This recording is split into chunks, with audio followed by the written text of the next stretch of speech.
So after that very easy installation, you have right here your Netflix and switch very easily to YouTube as you can see right here. So question from Red RZN, sabi niya, Sir, na-try mo na yung ganyan na may Netflix and YouTube? And the answer to that is yes. Hindi lang Apple CarPlay na may maps, music, navigation, you can enjoy it, but even enjoy YouTube and Netflix at the comfort of your car. And the cool thing about this is that super dali niya pong i-install as long as you have your USB-A port.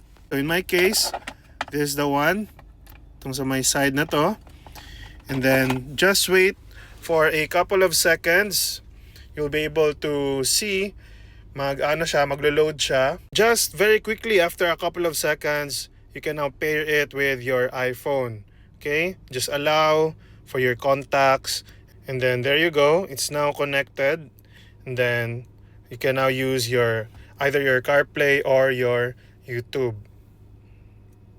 So here, even TikTok, it has it right here, guys. So for this case, just go to settings and then add your mobile hotspot or your Wi-Fi source.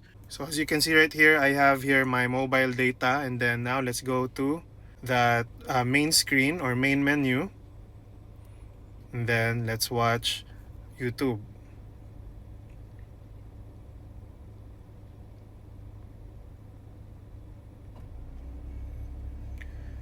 Alright, so there you have it. It all depends on your mobile or internet connectivity, but as you can see, it's very easy installation, very seamless process, and now I believe that you guys can also enjoy this. So what are you waiting for? Get your Netflix/YouTube dongle today.